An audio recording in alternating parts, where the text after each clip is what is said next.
Arthritis රෝගයෙන් පෙළෙන ඔබ දුක්වීමට අවශ්‍ය වෙන්නේ නැහැ.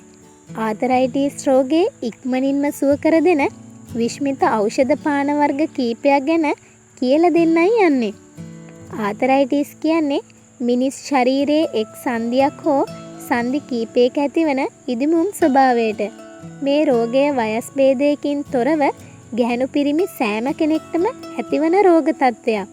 රෝග ලක්ෂණ වෙන්නේ සංදි වේදනාව හා සංදි ක්‍රියාකාරීත්වය දුර්වල වීමයි. මෙහිදී සංදි අවට කුෂන් එකක් මෙන් ක්‍රියා කරන කාටිලේජ වලට හානි සිදුවන නිසා තමයි සංදිවල වේදනාව හටගන්නේ. නමුත් මේ වේදනාවට සුව දෙන විශ්මිත පානයන් කීපයක් ගැන කියලා දෙන්නම්. ඔබ ලබා ගන්නා ආහාර අතර ඇතැම් එළවලු හා පළතුරු මෙම ආතරයිටිස් රෝග තත්ත්වය නිවාරණයට උපකාරී වෙනවා. ගෝවා මල් හා කැරට් පානය. නැවුම් ගෝවා මල් භාගයක්, මධ්‍ය ප්‍රමාණයේ කැරට් අල 3ක්, මදය ඉවත් කරන ලද ඇපල් ගෙඩියක්, ලෙමන් ගෙඩි භාගයක්.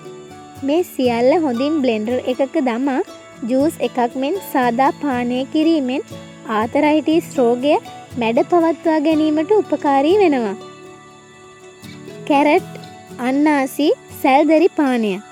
මධ්‍ය ප්‍රමාණයේ කැරට් අල 6ක්, අන්නාසි ග්‍රෑම් 30ක් සැල්දරි එකට මිශ්‍ර කොට ජූස් එකක් මෙන් සාදා එයට දෙහියුෂයක් කොට පානය කිරීමද ඉතා හොඳයි. බ්ලූබෙරි ගස් ලැබු පානය.